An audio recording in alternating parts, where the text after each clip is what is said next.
Mariing itinanggi ng Iran na hindi umano sila nakikipagnegosasyon sa Amerika. Ito ay kasunod ng anunsyo ni US President Donald Trump na nakikipag-usap umano ang Iran sa kanila habang nagpatuloy naman ang mga Air Force ng Israel at Amerika sa pagwasak sa mga missile launcher ng Iran pati na sa mga underground dito sa Isfahan. Muli ring winasak ng Israel ang mga gusali sa Lebanon matapos silang paulanan ng rocket attack ng Hezbollah. Habang nagdeklara naman ang Pangulo ng Pilipinas ng State of National Energy Emergency dahil sa kakulangan ng supply ng langis, inalis naman ni Trump ang sanksyon sa Russia upang payagan itong supplyan ng langis ang mga apektadong bansa kabilang dyan ang Pilipinas at dahil dyan ay nagtampo ang Ukraine.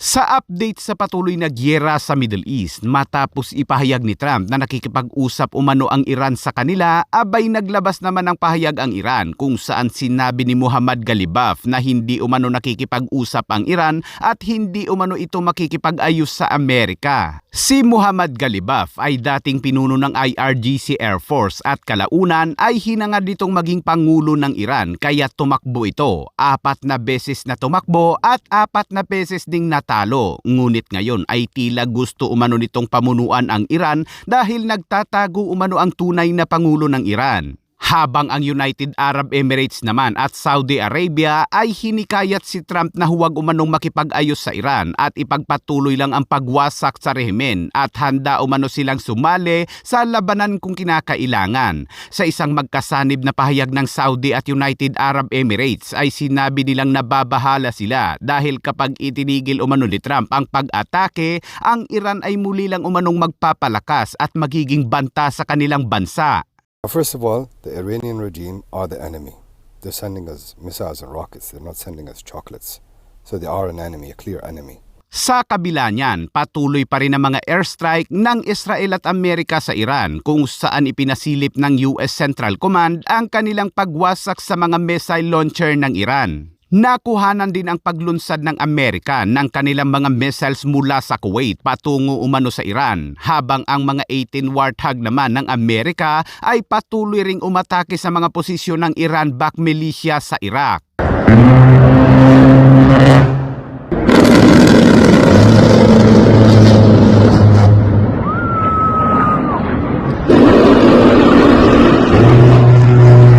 Yo, Warthog, mate. No problem. Ganon din ang Israeli Air Force kung saan patuloy din na tinatarget ang mga missile launcher ng Iran na siya umanong sumisira sa mga pasilidad at tumatapos sa buhay ng mga sibilyan. Ang mga Hezbollah naman sa Lebanon abay muli namang nagpaulan ng rocket sa Israel kaya't agad na gumante ng airstrike ang Israel at winasak ang mga gusali na ginagamit ng teroristang grupo. Allahu Akbar! Lakal hamd!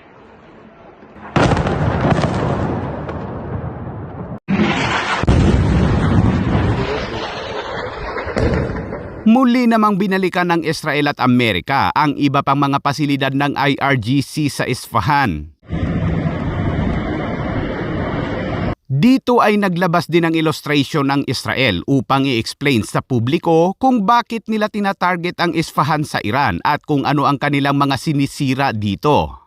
Operation Roaring Lion cannot be paused, cannot be weakened, and cannot end halfway.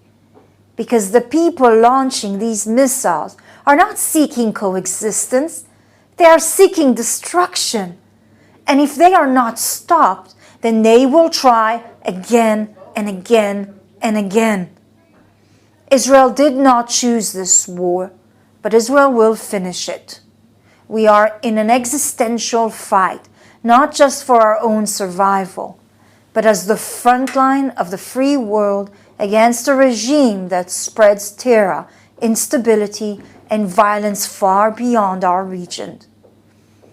And to those who launch these attacks, you will feel the full force of the IDF.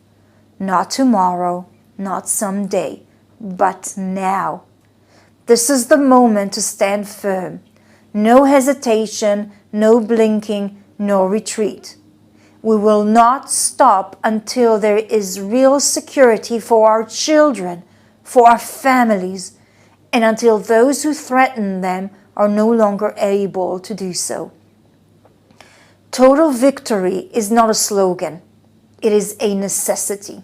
Samantala, panawagan naman ng ilang mga bansa kay Trump na bilis-bilisan na umano ang pagwasak sa rehimen sa Iran dahil marami na umanong naaapektuhan sa ginagawa ng Iran kung saan patuloy ang mga pagbabanta nito sa mga barkong dadaan sa Strait of Hormuz. Kabilang sa mga apektadong bansa dahil sa panghaharang ng Iran sa mga commercial vessels na dadaan sa Strait of Hormuz ay ang Pilipinas kung saan nagdeklara na kahapon si Pangulong Marcos ng State of National Energy Emergency dahil nanganganib na ang supply ng langis ng bansa.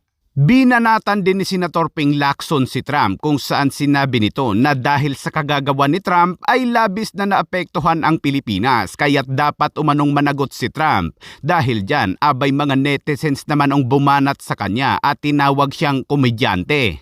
Dahil maraming bansa ang apektado ay inalis ni Trump ang sanksyon sa Russia upang payagan itong magbenta ng kanilang langis at sa unang pagkakataon ang Pilipinas ay bumili ng langis sa Russia na inaasahang darating umano ito sa mga susunod na linggo ayon yan sa ulat ng mga lokal na media. Dahil sa pag-alis ng sanksyon sa Russia, abay nabahala naman ang Ukraine dahil tingin nito ay kikita ang Russia at unti-unting makakabawi sa mga gastos nito sa ilang taon nilang labanan. Kaya't bilang hakbang ay nag-alok din si Ukrainian President Zelensky sa Amerika at mga bansa sa Middle East ng kanilang drone na kailangan umano upang ma-intercept ang mga drone ng Iran. Ngunit ayon kay Trump ay hindi umano kailangan ng Amerika ang mga drone interceptor ng Ukraine dahil sapat at malakas ang mga armas pang depensa nito, habang ang ilang mga bansa naman sa Middle East ay tila walang pumapansin kay Zelensky na tila ba hindi interesado ang mga ito.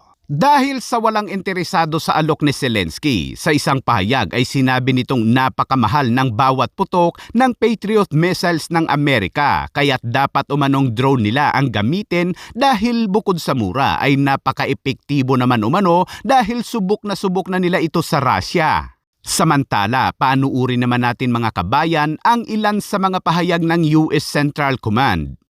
How these other countries can help you? What are your plans to secure the shipping there? The Strait of Hormuz is physically open to transit. The reason that ships are not transiting right now is because the Islamic Republic is shooting at them with drones and missiles.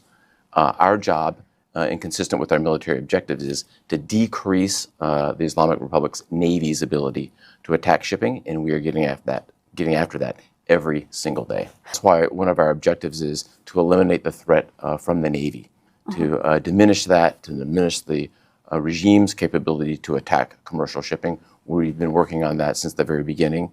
This is why we've sunk more than 140 ships, and it's something that we'll continue to do. In my own experience, I've transited through this strait more than 50 times in my career. I'm very familiar with it. And I agree, it's straightforward what we're doing, eliminating the capability of the regime and we're essentially degrading the capability of the Navy to attack commercial shipping. And the Navy, they don't have any floating thing in Persian Gulf. Do they have anything at the moment? There's no capability presently in the Gulf of Oman, around Hormuz, or in the Gulf. And Israel is helping you in that mission south of Iran, or no? We're working in close cooperation throughout the country in those same military objectives.